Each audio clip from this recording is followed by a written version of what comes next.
वसुदेवसुतं देवं कंसचाणूरमर्दनं देवकी परमानंदं कृष्णं वन्दे जगद्गुरुं कृष्णं वन्दे जगद्गुरुं कृष्णं वन्दे जगद्गुरुं।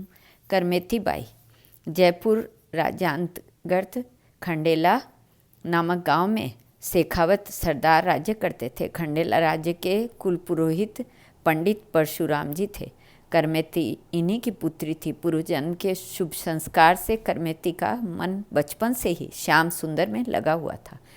वह एकांत में श्री कृष्ण का ध्यान करती और कभी कभी जोर जोर से हा नाथ पुकार उठती।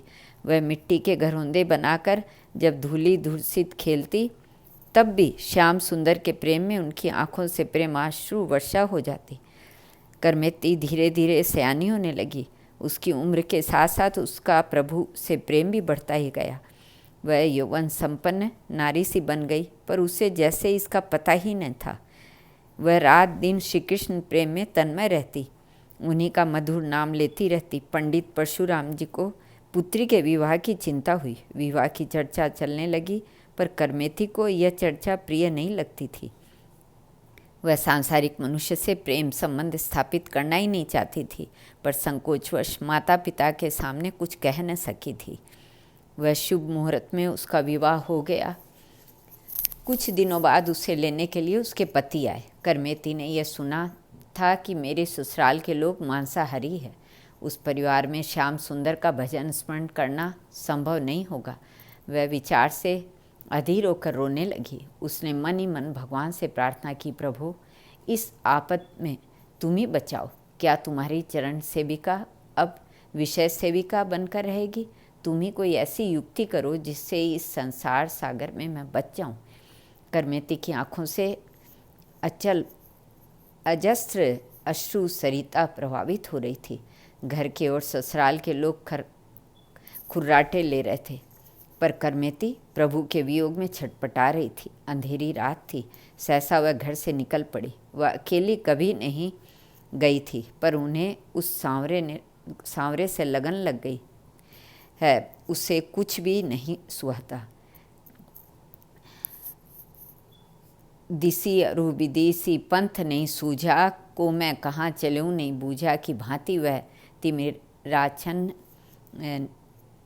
निशीथ में भागती जा रही थी। तारे छिपे, उषा मुस्कुराई, अंशुमालिनी किरणावली बिखरी, धरा मुखरित हुई, पर करमेती प्रिय के पथ पर दौड़ती चली जा रही थी। वह संसार से उब गई थी। उसके शरीर से शांति का कोई चिन्ह नहीं दिख रहा था। आँख खुलने पर करमेती को न पाकर उसकी माता घबरा गई। वे दौड़ी हुई परशुराम जी के पास पहुंची। परशुराम जी यद्यपि जानते थे कि मेरी पुत्री भगवत भक्त है, वासना से त्राण पाने के लिए उसने ऐसा किया है, पर लोक लाज से भय से भागते हुए वे शेखावत सरदार के पास पहुँचे। सरदार ने बहुत से सैनिक करमेती का पता लगाने के लिए चारों ओर भेज दिए। करमेती को कंटका किरण उबड़ खाबड़ या सपाट पथ का ज्ञान नहीं था। वह भागती चली जा रही थी। आसपास कोई वृक्ष भी नहीं था। घोड़ों की टाप सुनकर वह घबरा गई। उसने समझ लिया कि निश्चय ही मेरा पता लगाने सैनिक आ रहे हैं। उसने चारों ओर आंख दौड़ाई, कहीं छिपने की जगह न थी।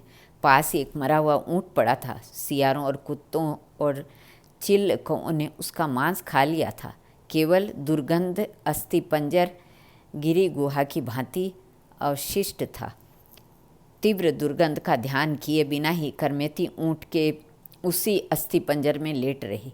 सैनिक पास से ही निकले, पर दुर्गंध के कारण उस ओर देखा भी नहीं। करमेती 3 दिनों तक ऊंट के पेट में पड़ी रही। फिर वह वहाँ से हरिद्वार चली गई। वहाँ जाह्नवी में स्नान करके वृंदावन चली गई। उन दिनों वृंदावन में अत्यंत प्रेमी संत ही रहते थे। करमेती को जैसी निधि मिल गई, वह प्रतिदिन कालिंदी में स्नान करके वही कदम का या करील वृक्ष के नीचे बैठकर श्री कृष्ण का ध्यान करती रहती। कुछ समयोपरांत उसके पिता वृंदावन पहुँचे, पर करमेती का कहीं पता नहीं लगा। एक दिन ब्रह्मकुंड पर ध्यान मग्ना करमेती को उन्होंने देखा। करमेती के तेज को देखकर वे चकित हो गए और ऐसी भक्त पुत्री के पिता होने पर मन ही मन प्रसन्न भी हुए। उन्होंने घर चलने के लिए करमेती से प्रार्थना की। कौन अभागा वृंदावन आकर लौटना चाहेगा? आप घर जाकर सपरिवार श्री कृष्ण का भजन करें। करमेती ने कहा। उसके पिता रोते हुए घर लौटे। तू बड़ी भाग्यशालिनी है जो तूने ऐसी पुत्री को जन्म दिया, परशुराम जी ने अपनी पत्नी से कहा। खंडेला के राजा ने यह समाचार सुनकर वृंदावन के लिए प्रस्थान किया। वहाँ करमेती के दर्शन कर उन्हें बड़ी प्रसन्नता हुई। कुटिया बनवा देने की प्रार्थना करने पर पहले तो करमेती इनकार कर गई, पर राजा के अधिक आग्रह करने पर उसने स्वीकृति दे दी। सुनते ही उस कुटिया का ध्वंसावशेष अब भी है। करमेती का जीवन त्यागमय था। उसका मन क्षण क्षण श्री कृष्ण मिलने के लिए आतुर रहता था। उसको रात दिन सावन भादो छाया रहता था। अपना समस्त जीवन वृंदावन में बिताकर उस सती नारी ने अंत में गोलोक के लिए प्रस्थान किया। श्री नाभादास जी अपने भक्तमाल में करमेती के संबंध में लिखते हैं। नस्वर पति रति त्यागी कृष्ण पद सो रति जोरी, सबे जगत की फांस तरकी तिनुका जो तोरी। बोलो भक्त और भगवान की जय। सुरसरी नाम की एक परम भक्तिमती एक सती नारी हो गई है। पति के चरणों में इनका दृढ़ प्रेम था। पति के बिना एक क्षण भी जीवन धारण करना इसके लिए असंभव था। एक बार की बात है, अपने पति के साथ वे वन में तप कर रही थी कि एक म्लेच्छ की दृष्टि उन पर पड़ गई। वह इतने अनुपम सौंदर्य को देखकर कामोन्मत्त हो उठा तथा रात दिन इस अवसर की ताक में रहने लगा कि इसके पति कहीं चले जाएं। एक दिन सुरसरी के पति समिधा और पुष्प लेने के लिए वन में थोड़ी दूर निकल गए। मलेच्छ ने अपने लिए सुअवसर देखा। वह दुष्ट प्रलाप करता हुआ सुरसरी के पास चला आया। मलेच्छ को दूर से ही देखकर सुरसरी घबरा गई। उस समय उसकी बड़ी विचित्र दशा थी। उसका हृदय कांप रहा था और आँखों से आंसू बह रहे थे। अपने सतीत्व की रक्षा के लिए वह दयानिधान भगवान से मन ही मन कातर प्रार्थना करने लगी। मलेच्छ निर्भीक होकर सुरसरी के पास चला आया, पर सुरसरी को देखते ही वह उलटकर सिर पर पांव रखकर जोर से भागा। पीछे मुड़कर भी नहीं देखा। उसने सुरसरी के स्थान पर उसकी आंखों ने बैठी हुई सिंगिनी को देखा था। उसे अपने ही प्राणों के लाले पड़े थे, जिन्हें अपने धर्म में पूरी निष्ठा तथा दृढ़ विश्वास है। वे हर समय पर भगवान उनकी रक्षा करते हैं। बोलो भक्त और भगवान की जय। वैराग्यमयी बांका। वैराग्यमयी बांका देवी परम भगवत भक्त रांका की पत्नी थी। ये लोग पंढरपुर में रहते थे। बांका में भगवत भक्तों के समस्त दिव्य गुण विद्यमान थे। रांका की भगवत भक्ति का प्रभाव बांका पर पड़ा था, पर बांका के वैराग्य का भी प्रभाव रांका पर बड़ा था। बांका परम भगवत भक्त एवं सती नारी थी। वह अहर्निश अपने पति की सेवा और भगवत भजन में दत्तचित्त रहती थी। जीविका के लिए वह अपने पति के साथ जंगल से लकड़ियाँ ले आती, उसे बेचकर अपना काम चलाती। उस समय श्री नामदेव जी भी थे। संत स्वभावतः दयालु होते हैं। रांका बांका की दीनता से दुखी होकर श्री नामदेव जी ने भगवान से प्रार्थना की कि प्रभु इन्हें धनी कर दें। उत्तर मिला, इन्हें धन की कामना नहीं है। तुम देखना चाहो तो कल प्रातःकाल वन के रास्ते पर छिपकर देख लेना। धूल को धूल से क्यों ढक रहे हैं स्वामी? माका ने स्वर्ण मोहरों की थैली पर धूल डालते हुए देखकर अपने पति रांका से कहा, मोहरों को थैली देखकर तुम्हारे मन में कहीं लोभ न आ जाए, इसलिए मैं इसे धूल से ढक रहा था। पर तुम्हारी बात सुनकर मुझे बड़ी प्रसन्नता हुई। हर्षोल्लास के साथ रांका कह गए। श्री नामदेव जी छिपे यह दृश्य देख रहे थे। उनकी आंखें गीली हो गई।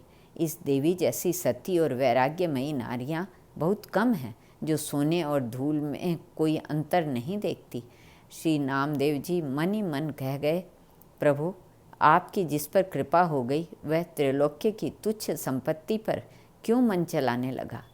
घर लौट चले, आज लकड़ी नहीं मिलेगी। सोना तो छू लिया है, सोना जो छू लिया है, बांका ने अपने पति से कहा। वन में सूखी लकड़ियों के अनेक गट्ठर बंधे पड़े थे। दंपत्ति की परीक्षा के लिए भगवान ने बांध रखे थे। बांका ने समझा कोई अन्य व्यक्ति अपने लिए इन लकड़ियों को बांध गया है। चलो राका बांका घर लौट आए। दूसरे की वस्तु स्पर्श करना ही पाप समझते थे। उस दिन दोनों बिना खाए सो रहे। इस बांके त्याग के कारण ही राका की धर्मपरायणा पत्नी का नाम बांका पड़ गया। बांका नाम के साथ ही वैराग्य स्मृति ही हो जाती है। बांका वैराग्य का मूर्तिमान स्वरूप थे।